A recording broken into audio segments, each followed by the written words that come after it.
Hi friends, welcome to our channel. ఈరోజు మనం మర్యాద రామన్న జననం గురించి చెప్పుకుందాం.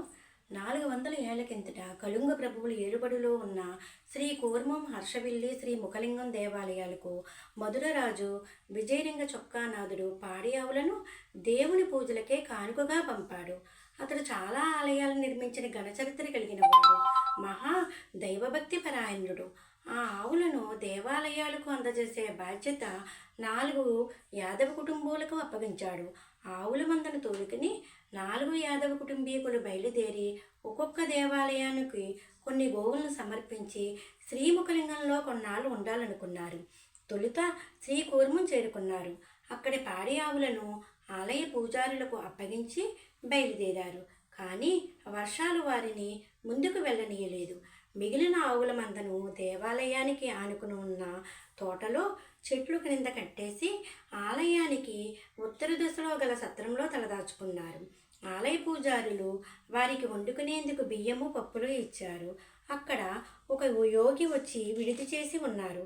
అతను పాడి ఆవులను చూసి, ఏమయ్యా పశుపాలకులారా, మీ రాజు చొక్కానాథుడు క్షేమమే కదా? నేను ఆయన్ని ఎరుగుదును. మీ మొదలుకు చాలా కాలం క్రితం నేను వచ్చి ఆయన్ని దర్శించాను. దైవభక్తి గలవాడు. మంచి సమయంలో గోవులను ఈ క్షేత్రాలకు సమర్పించడం చాలా ఆనందంగా ఉంది అని ప్రశంసించాడు. ఆ మాటలు వింటూ యాదవ కుటుంబీకులు అందరూ చేతులు కట్టుకున్నారు.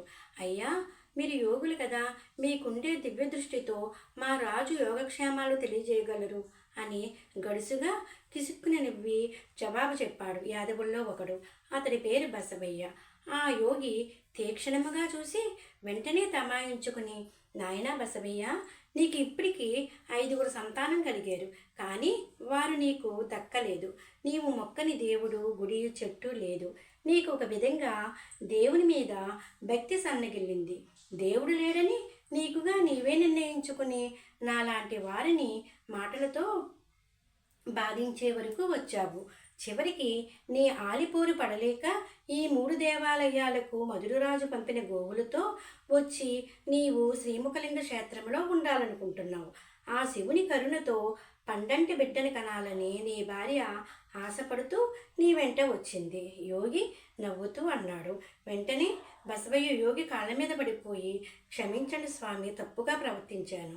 నాకు పుల్లలు పుట్టి కూడా దక్కనందుకు చాలా కోపం వచ్చి నేను దేవుని నమ్మడం మానుకున్నాను. అందుకే మీలాంటి సాములను కూడా నమ్మడం మానుకున్నాను. ఒక రకంగా స్వామి, నేను ఏ పాపము చెయ్యలేదు, కానీ నాకు ఈ శిక్ష ఏమిటి? నా ఇల్లాలని ఇరుగు పొరుగు వారు నానా రకాలుగా ఆడిపోసుకుంటుంటే మధుర వదిలి ఇటు వచ్చేసాం. మాకు మంచి జరుగుతుందా, లేక మా బతికి ఇంతేనా? ఇప్పుడు నా ఆడమనిషి ఒట్టి మనిషి కూడా కాదు. ఈసారైనా మా బిడ్డ దక్కుతుందా అని వణుకుతూ అడుగుతాడు. దానితో బసవయ్య, భయపడకు, నీకు పండంటి బిడ్డడు పుడతాడు. అయితే నీవు యోగులను, భక్తులను దూషించినా నిన్ను శపించలేదు, కానీ నీ పూర్వజన్మ పాపం వలన నీకు మతిహీనమైన బిడ్డ పుడతాడు. అతడు 12 ఏళ్ళు వచ్చే వరకు మతిమాలిన పనులతో ఉంటాడు.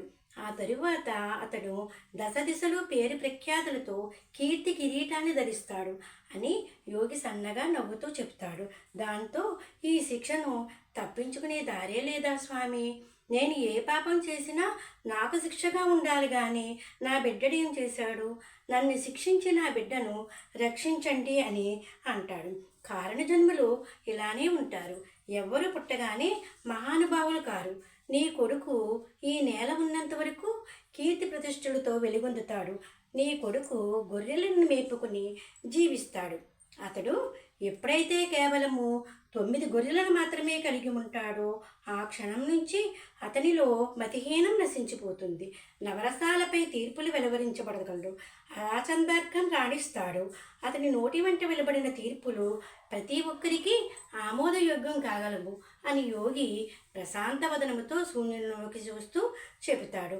అక్కడ కొంతమంది పూజారులు కూడా విషయం తెలుసుకుని, ఆ యోగి జ్ఞానానందుడు చెప్పింది 100కి 100 పాళ్ళు నిజం అయి తీరుతుంది అని చెప్పారు. దాంతో బసవయ్య పూర్తిగా నీరసించిపోయాడు. అంతా కలిసి అతనికి ధైర్యం నీరిపోశారు.